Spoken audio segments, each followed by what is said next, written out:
So Donald Trump was talking to reporters before he left for this Scotland trip, and he mentioned that he prefers a strong dollar over a weak dollar. But with a strong dollar, you can't really sell as much on the world stage, and with a weak dollar, it helps inflation. Now he's partially right. Now, what do they mean by strong versus weak? Well, it's in comparison to other currencies. The stronger the dollar means typically it takes more of foreign currency to equal $1 when you're doing exchange rates. And a weaker dollar means you get less of that foreign currency per dollar compared to a strong dollar. That's typically a very short overview of what that is. But a strong dollar affects our purchasing power. It actually reduces inflation because with our dollar being worth more worldwide, we can purchase more with that dollar because of how exchange rates work and things like that. It helps our purchasing power, but it hurts our ability to sell. That's what Donald Trump said. He goes, well, with a strong dollar, you can't sell anything. But it's better to have a weak dollar because it helps with inflation. And that's where he's wrong. When you have a weak dollar, it actually drives up inflation because your dollar doesn't buy as much in foreign markets because you're exchanging it at a lower rate.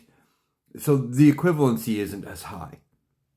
So it takes more dollars to purchase the same amount of goods, which then causes inflation to go up. And you want to have lower inflation. Now, Donald Trump says we have zero inflation, which isn't true. And you rarely ever have inflation at zero. And if you have a negative number, now you're in a period of deflation, which hurts the economy. And you start talking recession, depression, things like that. So you always want a little bit. But inflation has been going up since Donald Trump has been president, in part because of the tariffs.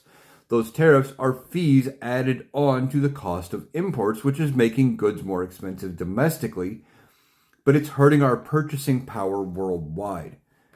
And Donald Trump doesn't seem to realize that. And he's given other contradictory statements before. He was talking about other countries trying to form a different currency, this BRICS currency, to compete against the dollar. And he basically said he would go and he would fight against any country that wanted to weaken the dollar. But now today he comes out and says, well, a weak dollar is good. He's saying whatever he needs to say in the moment to sound smart. He doesn't know what he's talking about. He just says a bunch of things, hopes it sounds good, and hopes people pat him on the back and call him a genius. He will flip-flop on this issue no matter what's going on, any which way to make him look smart.